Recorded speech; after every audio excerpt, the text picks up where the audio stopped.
ইসলামে মসজিদে হারাম এবং মসজিদে নববীর পরে তৃতীয় গুরুত্বপূর্ণ স্থান হচ্ছে মসজিদুল আল-আকসা, যা ফিলিস্তিনের জেরুজালেমে অবস্থিত। রাসূলুল্লাহ সাল্লাল্লাহু আলাইহি সাল্লাম ইরশাদ করেন যে ফিলিস্তিনের এমন কোনো স্থান নাই যেখানে কোনো নবী রাসূল সিজদা করেন নাই। এই ফিলিস্তিনেই অসংখ্য নবী রাসূলের আগমন ঘটেছিল। হযরত ইব্রাহিম আলাইহিস সালাম ইরাকের বাবেল শহর থেকে সর্বপ্রথম এই ফিলিস্তিনে হিজরত করেন। এই ফিলিস্তিনে জন্মগ্রহণ করেছিলেন হযরত ইসহাক আলাইহিস সালাম ও ইয়াকুব আলাইহিস সালাম।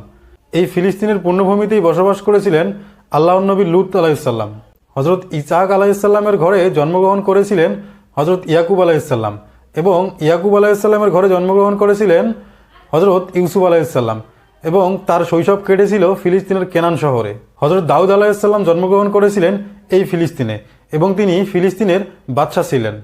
এই ফিলিস্তিনে জন্মগ্রহণ করেছিলেন আল্লাহর নবী সুলাইমান আলাইহিস সালাম। তিনি এই ফিলিস্তিন থেকেই পুরো পৃথিবী শাসন করেছিলেন এবং তার শাসন আমলেই মসজিদুল আল-আকসা পুনর্নির্মাণ করেছিলেন। হযরত ইয়াহিয়া আলাইহিস সালাম জন্মগ্রহণ করেছিলেন এই ফিলিস্তিনেই। কিয়ামতের পূর্বে ঈসা ইবনে মরিয়ম অর্থাৎ ঈসা আলাইহিস সালাম এই ফিলিস্তিনে আগমন করবেন। কিয়ামতের পূর্বে মক্কার পূর্ব দিক থেকে কালো পতাকাবাহী বাহিনী ইমাম মাহদির কাছে বায়াত গ্রহণ করবেন এই ফিলিস্তিনেই।